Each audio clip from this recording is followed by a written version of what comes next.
Chapter 251. In the afternoon, several black SUVs abruptly screeched to a halt right in front of the entrance to Park Place.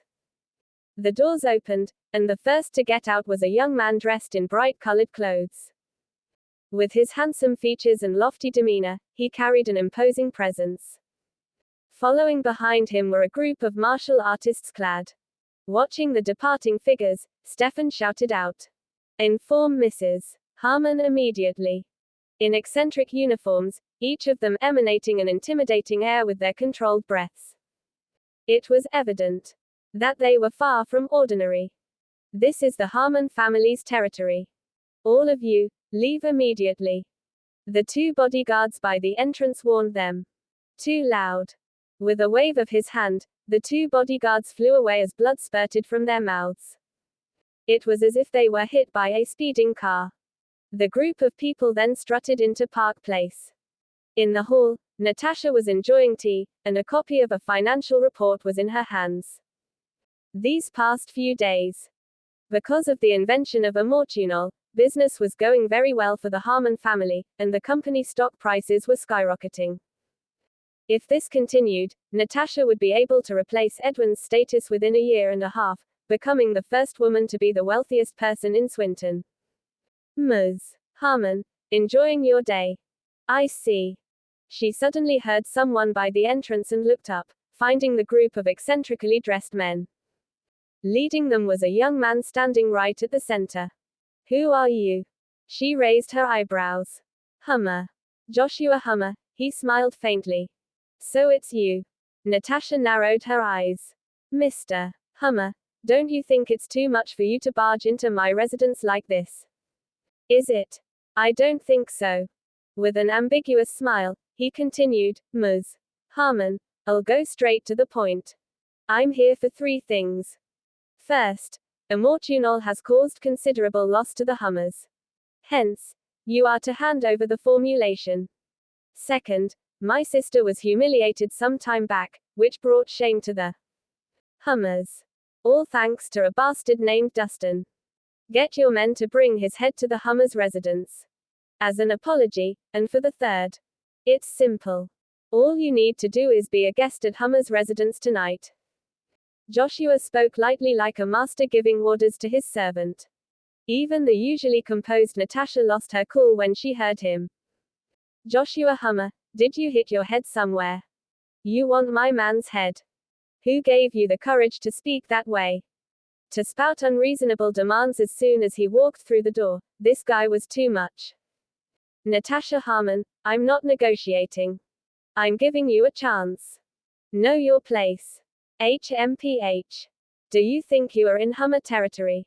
She slammed the table with force. Instantly, a huge number of bodyguards came out from different directions and surrounded the Hummer entourage. "Ms. Harmon, what happened?"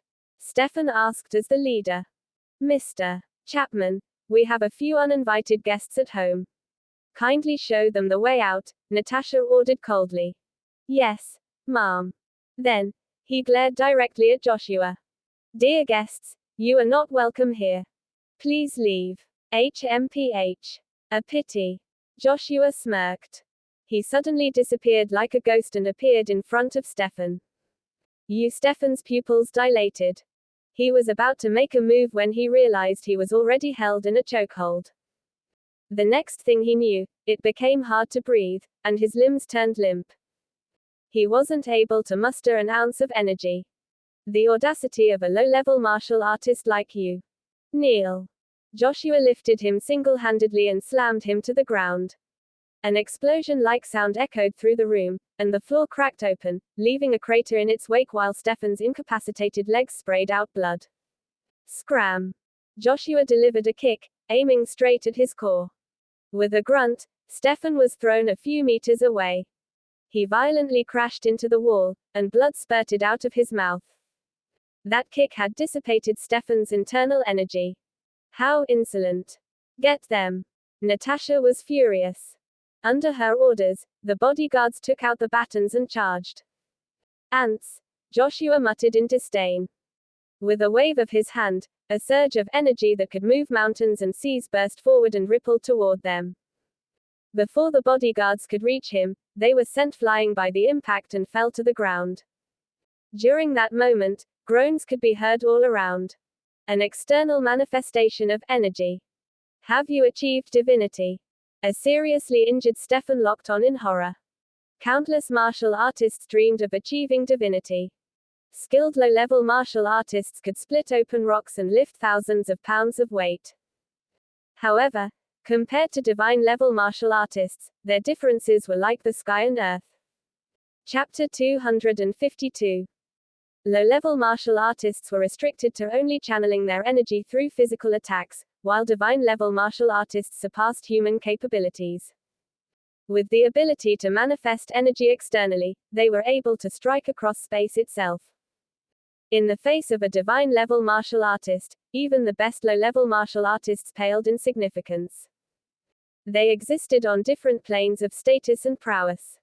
The strange thing was that Joshua was only in his 20s. His talent in martial arts was terrifying for him to be able to achieve divinity at his age. You're quite perceptive. Joshua smiled proudly. Since you've realized I'm a highly skilled, divine-level martial artist, you should understand my words carry weight. Natasha's brow furrowed. So they'd come prepared, laying low all for this day. After you, Ms. Harmon. Don't make me go on a massacre, he smiled teasingly. A wealthy princess was nothing in his eyes. I hope you won't regret it. Natasha walked out with a sneer. She knew if she didn't obey, everyone here today would die. Tell the Harmons to fulfill my demands, and Natasha will be safe. Otherwise, there's no telling what I'd do to her. He took out an envelope. With a swipe of his hand, it shot out like a dagger and stabbed right into the doorframe. Watching the departing figures, Stefan shouted out, "Inform Mrs. Harmon immediately." What? Natasha has been kidnapped. After the news arrived and Jessica was briefed about the situation, her expression hardened, along with the rest of the people present. How could that happen? We have dozens of bodyguards. How could Natasha be taken away? Ruth was in disbelief. They were too strong. We were no match for them. Stefan mourned. His legs were crippled, and his core was destroyed. He was as good as useless. Who was it? The audacity to kidnap my daughter. Jennifer was furious. We're not sure of the true identity, but they left a letter. Stefan signaled his men to give the letter to Jennifer. She opened up the letter, and her expression grew dark as she read it. Mom, what does it say? Ruth asked impatiently. It says, before the sun rises, bring the formulation of Amortunol and Dustin to Hummer Villa as ransom. Her tone was almost a growl. Hummer Villa. Isn't that Edwin's territory? Ruth frowned. Did this have to do with the Hummer family again? Inform headquarters immediately. Get 'em to deploy the shadow guards for support. Jennifer was solemn. Make a call to Dustin as well. Ask him to come here immediately. Mom, you can't be thinking of surrendering him to them, are you? Ruth implored. This happened because of him. Why should he be free? But. No buts. Natasha's safety comes first. Go now. Okay. She pursed her lips as she made the call, not daring to go against her mom. Meanwhile, at Peaceful Medical Center, Dustin's expression turned solemn as he listened through his phone. He felt a surge of anger rising within him. I'll be there right away. He spared the nonsense and hung up, leaving the house in a fury immediately after. He stepped on the gas pedal for the entire journey. Within 20 minutes, he arrived at Park Place. As soon as he walked in, the first thing he saw was the casualties lying on the floor. Stefan's injuries were the worst. His face was pale as he constantly coughed up blood, and his core energy had been completely destroyed. Dustin, you're finally here. Ruth found solace in his appearance. Who did this? Dustin's piercing gaze could kill. See for yourself. Jennifer threw him the letter. Dustin read it, and his temper flared. The Hummer family are all pig-headed. It seems like they will never learn their lesson. My daughter has been pulled into your mess. What do you plan on doing? Jennifer questioned. I will definitely rescue Ms. Harmon, he assured her. And if you fail, she retorted, then I'll pay with my life. Dustin's expression grew solemn. HMPH. At least you're able to man up. My daughter's affection has not gone in vain. Chapter 253. Suddenly, she clapped. Right on cue, a group of domineering martial artists clad in all black gear strode in proudly. Taking the lead was a woman with short hair. She had striking features that gave her a cool look. Because of her tight-fitting outfit, her figure appeared exceptionally curvaceous and left an impact. Jennifer said impassively. This is Isfrid. She leads Team 5 of the Harmon family's shadow guards and is highly skilled. Bring her team with you so you have each other's backs. Mrs. Harmon, forgive me for my bluntness, but our team is enough to ensure Ms. Harmon's safety. Why do we need to involve outsiders? Istrid gave Dustin a contemptuous once-over. Team 5 is well trained, and our teamwork is unparalleled. Having our members are more than enough to save Ms. Harmon. We can't afford to bring along baggage since it will make the operation riskier. I hope you will reconsider, Mrs. Harmon. Dustin is a good fighter, and the Hummer family asked for him personally. He has to be there, she replied frankly. If that is the case, please have him listen to our orders and not get in our way, lest it affects our operation, Istrid said unfeelingly. An exceptional fighter, she was extremely confident in her abilities. Her team always worked in the shadows. But her skills were comparable to the highly skilled martial artists of the 100 Immortals. Suit yourselves. I only have one demand: bring my daughter back to me alive, she ordered solemnly. Yes, Mrs. Harmon. Isfrid bowed before leaving arrogantly with her team behind her. Mr. Rhys, be careful. The Hummers have a highly skilled martial artist among them. He's possibly achieved divinity, Stefan warned Dustin. Achieved divinity. They're mere ants to me. With that, he left. Night gradually fell. Meanwhile, in the square outside Hummer Villa, a group of armored fighters sat around a bonfire, roasting a whole lamb. Beside them was a dog cage, and inside the cage was a ragged woman. Her hair was disheveled, and her body was covered in injuries. It was clear that she had been tortured. There was even a collar around her neck, which was attached to a dog leash held by an elderly man. That man was Fletcher Lawson. Mr. Lawson, it's about time. It seems like he's too scared to come since he hasn't shown up till now. A bald man smirked. Of course. With so many of us keeping guard here, who would send themselves to death? That punk has long fled. Everyone chimed in, laughing heartily. Who would barge in foolishly when they knew it was a trap? Mr. Lawson, the woman in the cage is exceptional. Why don't you allow us to enjoy her first? The bald man said with an evil grin. That's right. Mr. Lawson. We've been deprived for too long. How can we give up the chance when a beautiful woman is present? The rest jeered. It wasn't the first time they'd engaged in acts of arson, murder, and looting. Play around if you must, but keep yourselves in check, Fletcher said calmly. No problem. The bald man chuckled, then approached the cage eagerly. He ripped the woman's skirt apart, exposing her white thighs. What a beauty. Just as we thought. He licked his lips and pounced with a devilish smile. Just as he was about to carry out his intentions, a fleeting flicker of light sliced through the air with a faint whistle. Emerging from the darkness and piercing through the bonfire's glow, a golden needle found its mark between the man's eyebrows. With a groan, his eyes widened as he convulsed. Soon, he turned stiff. He was rooted in place with no signs of breath. Hey! What are you dawdling for? If you can't do it, we'll go instead. Don't make us wait longer. That's right. There are so many of us waiting for our turn. Can you be faster? Nobody noticed anything strange. They were rushing him instead. Hey! We're talking to you. Are you deaf? A muscular man walked up and nudged his shoulder. Immediately, Like a statue that had lost its balance, the bald man toppled to the ground. The muscular man was shocked and extended out his hand. What the fuck? He's not breathing. He'd just finished his sentence when another faint whistle was heard. A second gold needle sliced through the air and embedded straight between his brows. Falling to the ground with his head up, he died instantly. What's happening? Everyone looked at each other in dismay. They only reacted when they saw blood between the victim's eyebrows. We're being ambushed. Stay alert. Following the shouts, the fighters took out their swords, looking around in all directions. Who the fuck is it? Step out if you dare. You're a pussy for hiding. The crowd roared incessantly. Right then, a sudden, powerful gust of wind whipped through the surroundings.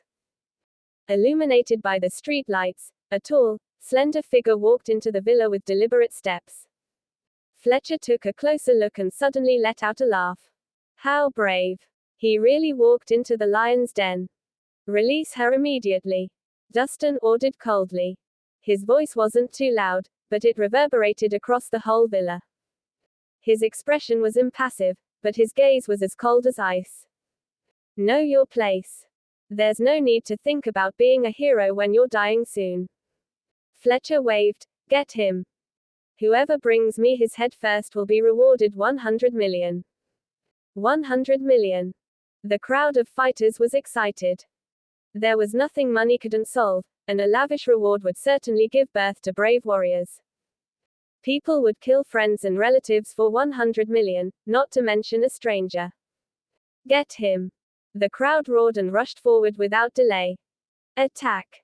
Suddenly, a group of all-black, masked assassins emerged from the darkness. They had a knife in one hand and a crossbow in the other. Although they were few in numbers, all of them were well trained. Pushing forward, they surrounded the Hummer family's fighters. It was like nothing could stand in their way. They were the Shadow Guards led by Istrad. Although the Harmon family's Shadow Guards were not well known, they were all hand-picked talents among hundreds of candidates. They were specifically tasked with removing obstacles and eliminating dissidents for the Harmon family. See that. This is the true power of the Harmon family's Shadow Guards. Istrad emerged from the darkness and stood beside Dustin. Chapter 254. Coldly, she said, wait here, and don't run off. I don't want you to cause us any trouble. Understand? They have highly skilled fighters among them. Your men won't be able to handle them. Dustin responded. Flatly. Ha. What a joke. I've fought in countless battles, and I've seen it all. A burn like you will never understand how strong we are. Her expression grew colder. Having confidence is commendable, but don't be too blind. You should always believe there is someone better out there, he reminded. Shut your nonsense. Just stay here as I told you to. I won't forgive you if you ruin our operation. She shouted coldly before joining the fray. Dustin didn't say anything more and narrowed his eyes, staring silently at Fletcher. Seated behind him were a few martial artists clad in eccentric clothing. From their breathing patterns, Dustin could tell that they were all the best low-level martial artists, with two of them already considered a high-level martial artist. So he has backup. No wonder he dared be so wild. Even though his men were going down, Fletcher wasn't anxious. In fact, his expression showed one of amusement. It didn't matter if they died since they were just cannon fodder. The real fighters were seated right behind him. There weren't many of them, but they were all ranked on the 100 Immortals. Especially the twin brothers with the code name Darkwraith and Lightroth. They were the 7th and 8th on the 100 Immortals, respectively. They practiced the dark arts, and their moves were terrifyingly lethal. When they fought separately, they were comfortably ranked in the top 10. When they joined forces, their power doubled. Of course, besides the twins, another highly skilled martial artist was hidden within the villa. That person was ranked 3rd on the 100 Immortals judge. Whenever the judge appeared, only a trail of death would follow. Regardless of how many fighters the Harmon family sent, they were all going to meet the demise. After a brutal fight, Hundreds of the Hummer family's fighters were left lying on the ground. The shadow guards of the Harmon family, on the other hand, had suffered only a single casualty and 5 injuries. Their losses were relatively minimal in comparison. HMPH. You dare kidnap Ms. Harmon with these pitiful weaklings. You should have known better. Istrud stood with a sense of pride. With a swift downward flick, droplets of blood glistened as they splattered off her sword. She looked gallant and imposing. Impressive.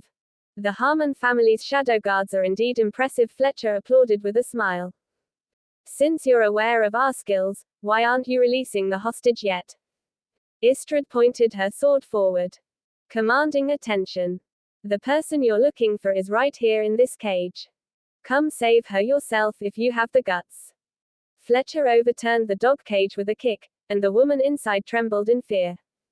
However, her disheveled appearance made it difficult to discern her features. Ms. Harmon. Astrid's expression hardened, and she rushed forward with her men. As they neared the cage, Istrud drew her sword and severed the chains with a resounding clang. Ms. Harmon. Are you okay? Istrud opened up the metal door and was about to save the woman inside when the woman suddenly flashed an evil grin. With a sudden wave of her hand, she threw out a barrage of yellow powder that was highly toxic. Any ordinary person who came into contact with it would surely meet the demise. Astrid's pupils constricted, and she immediately stepped back, covering her mouth and nose to avoid inhaling the dust.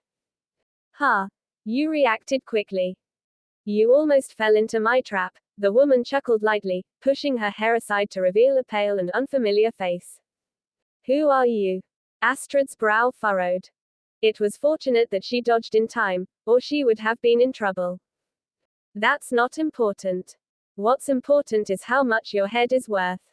The woman replied and launched another attack, thrusting her knife forward. HMPH. Istrud's longsword quivered as it severed the woman's arm and, at the same time, pierced through her chest with lightning speed. So fast. The woman's eyes widened as she toppled backward. Chapter 255. How weak. Istrud wore a disdainful expression as she scanned her surroundings. Anyone else? Interesting. Leering at her curvaceous figure, Darkrath licked his lips in excitement. Hey, pretty lady, let me have a taste of you. As he spoke, his toes tapped the ground, propelling him forward like a ghostly shadow.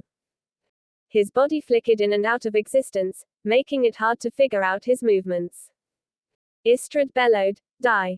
With a flick of her sword, 2 blades that were both swift and deadly danced forward. Just as her attack was about to hit their target, Darkrath suddenly vanished from thin air. Hey, pretty lady, where are you looking? She heard a sinister voice behind her, and her expression changed slightly.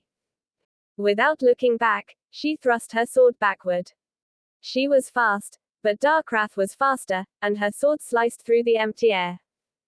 Taking advantage of her distraction, Darkrath grabbed her butt forcefully.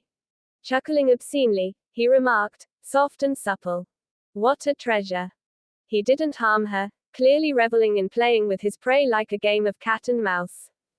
Fueled by the humiliation, Istrud erupted in fury. You will pay with your life. Her sword danced with rapid speed. In an instant, she was enveloped in a whirlwind of swirling blades that radiated with shimmering brilliance. Yet, Darkrath continued to flicker in and out of existence, appearing to be at ease and in control. Astrid was out of breath when Darkrath suddenly wrapped her in an embrace from behind. His tongue slithered out on her face, and he licked her slowly and forcefully. Beauty, you're delicious. I'm going to eat you tonight. He chuckled devilishly, his face full of lust. You're seeking death. Her eyes were red from a mix of anger and embarrassment. She redirected her sword toward her own abdomen, intending to deal a severe blow to Darkrath through herself. However, Darkrath was obviously prepared as he pressed a finger onto a pressure point on her body. She let out a muffled groan and collapsed to the ground, her arm feeling so numb that she was unable to hold up her sword. Who are you? She asked in shock and anger. She didn't expect her opponent to be that strong. I am Darkrath, ranked 8th on the 100 Immortals. Realization struck Istredd, and her expression changed. It was no wonder he was so formidable. He was among the top 10 highly skilled martial artists on the 100 Immortals. Pretty lady, what's the point of serving the Harmon family? You'd be better off with me. I'll make sure you live luxuriously, and every night will be like our honeymoon. Darkrath licked his lips, smirking obscenely. How dare you? You insolent bastard. Seeing their leader humiliated, the shadow guards behind Istredd couldn't hold back any longer and brandished their swords, charging toward him. Fools. Darkrath sneered and propelled out into their midst. With a swift motion, 2 steel claws extended out from his sleeves, piercing through the throats of 2 shadow guards. He then yanked back forcefully, painting the air with blood and flesh. The 2 shadow guards let out an anguished shriek before dying an immediate death. That wasn't the end, as his steel claws continued to strike fiercely and relentlessly. Like a violent storm, he was unstoppable. In the span of a few breaths, the entirety of the shadow guards were left lying on the ground. Half of them were dead, and the other half were seriously injured. Chapter 256. It's over. It's all over now. Looking at the scene before her, Istredd's face turned ashen, and her expression was full of despair. She had barged in full of confidence, but she didn't expect to encounter Darkrath here. In terms of raw strength, ultimately, she was the loser. Allow me. Dustin had somehow ended up beside her. You. She frowned. I'm not even his match. What can you do? Leave immediately. Don't throw your life away like that. Even though she looked down on him, she didn't wish for him to die in vain. Hey. I'm talking to you. Seeing his lack of reaction, Astrid's frustration grew. This guy is unpredictable. He's also ranked in the top 10 of the 100 Immortals. You're no match for him. I'll buy time for you. Escape while you can. When you get back, ask Mrs. Harmon to send a highly skilled fighter. Go. She bellowed out her last word. As the leader of Team 5, naturally, she wouldn't leave her teammates behind and escape on her own. That was why she needed someone else to deliver the message. So what if he's ranked 8th? He's nothing but a mere ant. With a frosty expression, Dustin pushed forward. Hey. Are you crazy? Do you know what you're doing? This is not the time to try to be brave. You're never going to beat him. What you're doing is sending yourself to certain death. Istredd was both anxious and angry. She'd never seen anyone so foolish to choose to light a losing battle. This guy was hopeless. Kiddo, you should have taken her advice. If you'd escaped earlier, you might have had a chance at living. But now, goodbye. Darkrath's mouth curved up into a sinister smile. While he spoke, he licked the blood on his steel claws like a maniac. Where's Natasha? Let her go, and I'll let you live. Dustin ordered coldly. Novelban. Everyone present was stunned. Nobody expected those words to come out of his mouth. Kiddo, you're pretty wild for someone who's about to die. It seems like I need to teach you a lesson for you to recognize my prowess. Darkrath finally lost his patience as his expression turned cold. With one step forward, he propelled out like a rocket, charging toward Dustin with sheer force. Once he was near, he waved his hand, and his steel claws shimmered like rays of light, aiming straight for Dustin's throat. Run! Istredd shouted. That was the move that killed most of her team. Even she might have difficulty dodging it. Can you outrun me? Darkrath grinned devilishly and sped up. Lend me your sword. With a tap of his full, the sword on the floor sprung up and landed firmly in his hands. He flicked his wrist, and the blade pierced Darkrath with a shimmer and a thunderous whistle. What followed was the sound of a deafening clang of metal. The shimmering blade shattered Darkrath's steel claws, and without stopping, pierced through his neck.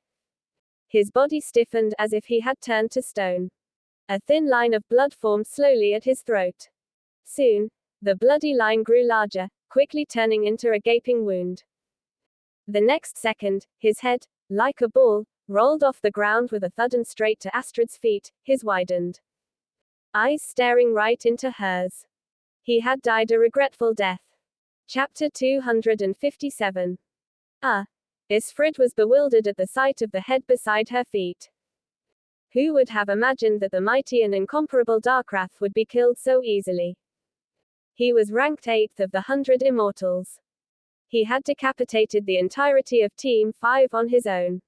It was preposterous for him to be killed with one strike of the sword. What?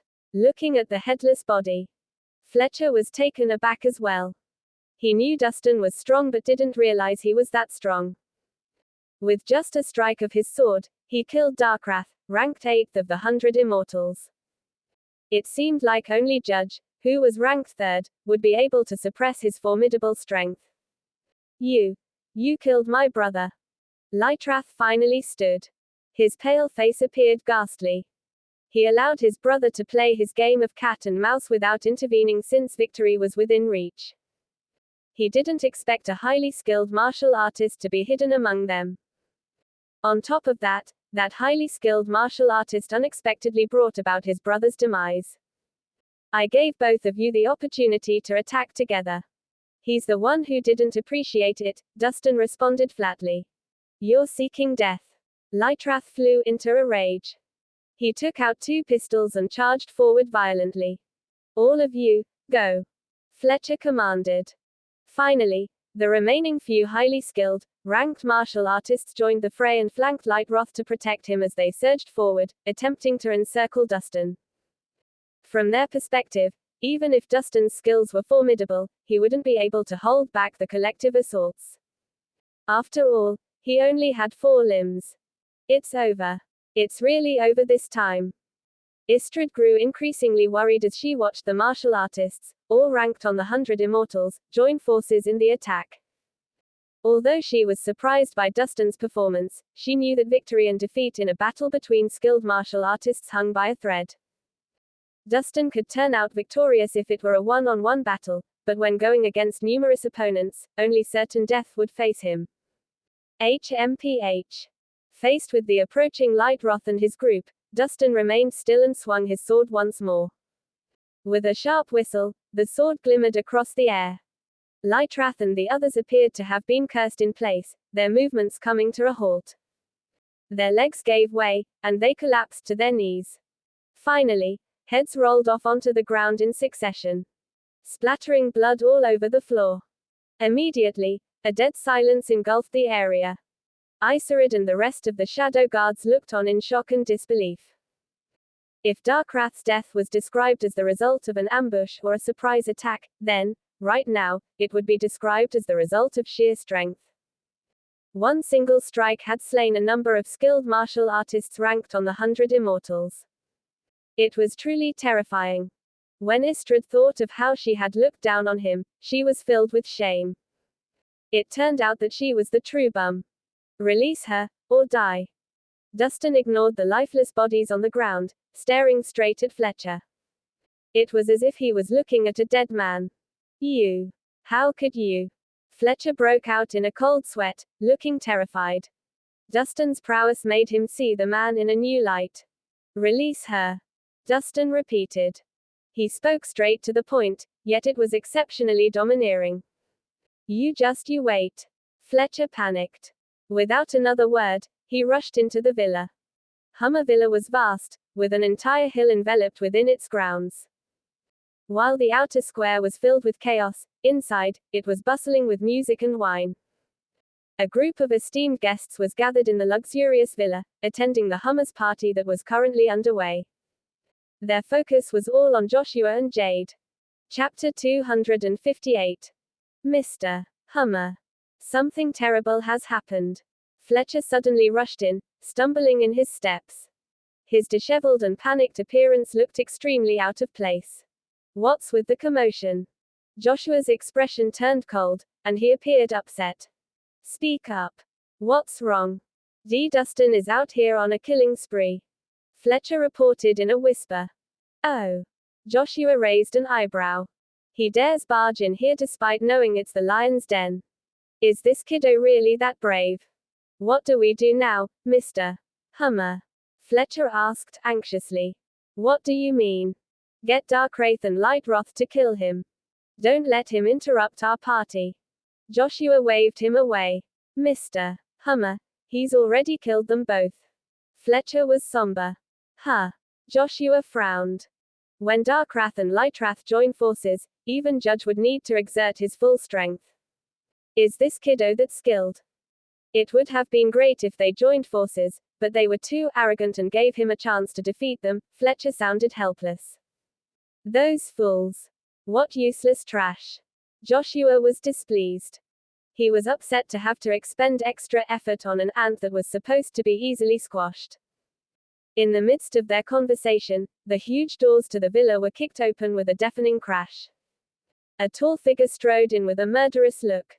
Listen up, Hummers. I'm giving you 3 minutes. Let her go immediately. Otherwise, nobody is leaving this place alive. Dustin scanned his surroundings, his voice cold. The hall exploded in a frenzy when they heard him. Who is this punk? How dare he make a scene at the Hummers? Doesn't he value his life? If you don't want to die, scram right now. Otherwise, your end will be near. Fuck. Who is this punk? He's so wild. Everyone present whispered and pointed in righteous indignation. Everyone, please calm down. I'll handle it. Joshua walked slowly to the center, a faint smile playing on his lips. You must be Dustin. Kneel and apologize to my honored guests tonight, and I might spare your life. Who do you think you are? You're not worthy for me to kneel before you, Dustin responded coldly. Joshua's expression turned dark. Kiddo, do you know who you're talking to? Do you think you can act recklessly here just because you defeated Darkwrath and Lightroth? Let me tell you, those two are just like you, mere ants in my eyes. You have 2 minutes left. Dustin was stone-faced. Joshua chuckled, I'll give it to you. You're fearless for someone nearing death. With a sneer, he ordered. Judge, I'll leave this person to you. Deal with him cleanly. I don't want blood to stain the floor. No problem. Right then, a middle-aged man in a long robe suddenly leaped in from the second floor. He had a tall stature and wore a mask. He held a relatively short, steel spear in his hand, exuding a chilling air around him. Damn. Isn't that Judge, who is ranked 3rd on the 100 Immortals? I can't believe he's here. With the Judge here, there is no escape. This punk is dead for sure. After the long-robed man appeared, the hall erupted in another frenzy. Judge had a well-known reputation to his name, and his sudden appearance was bound to bring forth a torrent of bloodshed. Dustin. We're here to assist you. At this moment, Isfrid and a few injured shadow guards staggered into the room. You won't be of any help. Go wait at the side, Dustin remarked flatly. Isfrid frowned after hearing him. It was the first time in her life being shunned as such. Even though we're not as skilled as you are, we still have our merits. It would be advantageous to have more numbers, she said with a resolute expression. Suit yourselves. Just don't stand in my way. Dustin couldn't care less. You. She pursed her lips. As an exceptional female fighter, she'd never experienced such blatant disregard. No matter what, she was determined to showcase her full strength, to prove to the person before her that women were as formidable as men. Just as the thought crossed her mind, she glanced ahead and noticed Judge standing right in the center. She froze on the spot. What's going on? Why is Judge here? Did the Hummers invite bystanders to the fray? Isfrid was secretly apprehensive and worried at the same time.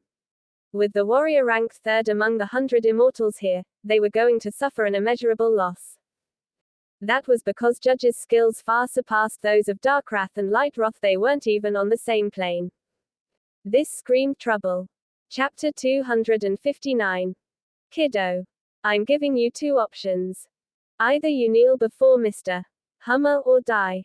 Judge's tone was frosty, and his gaze was stagnant like a pool, calm and impassive. He'd been killing since he was 10 and had a body count of hundreds, if not thousands. I choose death. Come at me if you can. Dustin beckoned him forward with his finger. How insolent. Judge's gaze turned increasingly frosty as he launched his spear forward. Like a cannon, it shot straight for Dustin's chest. Dustin stood unmoved and grabbed the spear, flinging it back. With a sharp whistle, it shot back out toward the judge with greater speed. Judge sneered and mirrored Dustin's stance, grabbing his own spear. However, as soon as he grabbed hold of it, it was as if he was struck by lightning. He staggered backward, his feet skidding along the ground, leaving deep imprints with each step. How could this be?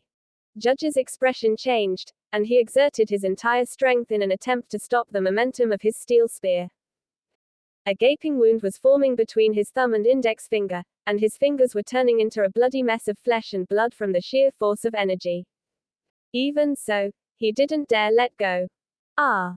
As he realized that no amount of force would be able to stop his weapon, he let out an anguished scream, and his expression was full of despair.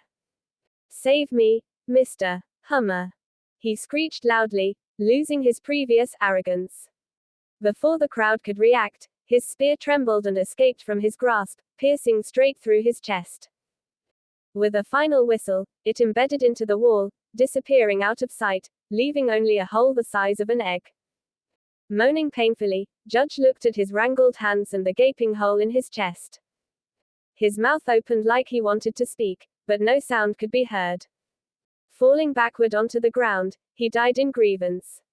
In the end, the mighty, third-ranked judge met his demise at the hands of his own weapon. Silence engulfed the scene as the crowd looked on in shock, their eyes fixed on the lifeless body of Judge sprawled on the ground. This outcome was beyond anyone's imagination. They had been certain that Dustin would meet his end with Judge's appearance. However, with just a casual flick of his hand, Judge was impaled by his own spear. Nobody reacted as the entire situation happened abruptly. Some of them couldn't even believe it. Just like that, the warrior ranked third among the 100 immortals had fallen. His death was so sudden and bizarre that they wouldn't have believed it if they hadn't seen it with their own eyes. Oh my goodness, where did this monster come from? Istrad was completely dumbfounded, her eyes wide open. Darkrath, Lightrath, and Judge were all highly skilled experts ranked on the 100 immortals. However, Dustin handled them like they were mere vegetables on a chopping board. It was truly terrifying. Damn it. Who is this kid? He actually killed the judge. Who knows? He's truly talented for his age and skills. Whispers filled the air, and they took in Dustin's figure with tinges of awe. Kiddo. I didn't expect you to have skills like that. I underestimated you. Joshua was slightly taken aback but sneered again after a brief moment. The 100 Immortals was a power ranking for low-level martial artists. However, compared to divine-level martial artists, they fell short by more than a mile. At present, Joshua was already a divine-level martial artist and had the potential to challenge the ranks of the heavenly immortals. In his eyes, a low-level martial artist like Judge was no different from an ant. Just like how Dustin had killed him instantly with a single strike, he could do the same, and with even less effort. That was the true power of a divine-level martial artist. Release her, or die, Dustin said coldly. Kiddo, don't be too arrogant. Do you think you can act recklessly in front of me just because you killed Judge? Let me tell you honestly, I'm already a divine-level martial artist. I can destroy you, ordinary people, with nothing more than a flick of my finger. As Joshua spoke, his arms trembled, and a terrifying air emanated from him. Chapter 260. Under Joshua's impressive prowess, the guests in the hall began to retreat involuntarily. It felt as if rocks were pressing on their chests as their breathing grew heavy. Damn. Mr. Hummer is impressive. He's already achieved divinity. He's truly deserving to be Boulderthorn's genius. To achieve divinity before the age of 30, he's truly a terrifying man. Although a low-level and divine-level martial artist only differed in a single word, the disparity in strength, just like their name, was like heaven and earth. This kid's strong, but he's still a weakling in front of Mr. Hummer. The crowd started a frenzied discussion as they witnessed Joshua's imposing presence and arrogance. At that moment, Tina, who was among the crowd, burst into laughter. You fucking bastard. How dare you cause a scene at Hummer Villa? Look at yourself in the mirror. Give him a good beating for me, Joshua. I have good taste in men. He's so cool. Jade's lips curled up into a smile, and she looked at Joshua with a gaze full of affection. A divine-level martial artist in their 20s was a desirable catch anywhere. Not to mention, he was Boulder Thorn's direct disciple. Talent, skills, background, he had it all. Promising individual like him was few and far between in the whole of South City. She was proud and pleased with her choice. Her man would definitely make a name for himself in the future. As long as Joshua married her, he would definitely receive the full support of the Grant family. As long as the family focused on nurturing him, then there would be a chance for him to be the second Tyler Grant. Edwin chuckled heartily. The Hummer family has experienced consecutive setbacks, but today is the day to restore our prestige. Edwin watched the entire scene happening below from the second floor of the villa, a proud smile adorning his face. How could he not be happy with such a talented son? What? The Hummer family has a divine-level martial artist in their midst. Istrid paled from the shock. As she took in Joshua's commanding presence, her legs started trembling involuntarily. Divine-level martial artists were one in a million. It wasn't something that could be achieved through sheer effort, and it also required exceptional talent. Some practitioners would spend their entire lives without attaining divinity. However, once they did, it would completely transform their lives for the better. There were more than 100 martial artists among the Harmon family's shadow guards, but only one had achieved divinity. And that was the commander of the shadow guards. Istrid, what should we do now? With a divine-level martial artist as our opponent, we won't be a match for him even if all of us joined forces. The shadow guards behind her also had terrified expressions. Istrid remained silent, looking at Dustin instead. Even though she wanted to save Ms. Harmon badly, with the Hummer's divine-level martial artist present, it was inevitable for them to retreat. Joshua was smugly pleased to see Dustin fall silent. Hey, kiddo. Are you afraid now? You must be feeling terrified. This is the disparity between us. To me, you're just a mere ant. I'll give you a chance now. If you don't want to die, kneel immediately. He'd never shown himself since he became a divine-level martial artist, which explained why not many people knew about it. Today was a good opportunity for him to make a name for himself and rise to prominence. So what? If you don't let her go today, I will kill you. Dustin was stone-faced. It was as if he was looking at a dead man. Kill me. Joshua scoffed. Kiddo, it seems like you haven't realized the gravity of the situation. Since you don't seem to value your life, allow me. With that, he waved his hand, and a burst of violent energy ripped toward Dustin with full force. Dustin didn't dodge it, allowing the burst of energy to crash into him as he stood unmoved. Joshua narrowed his eyes, looking slightly surprised. When a divine-level martial artist manifested energy externally, even a minor attack was not something a low-level martial artist could take on. Since his opponent could use his body to hold off the attack, it meant he was highly skilled.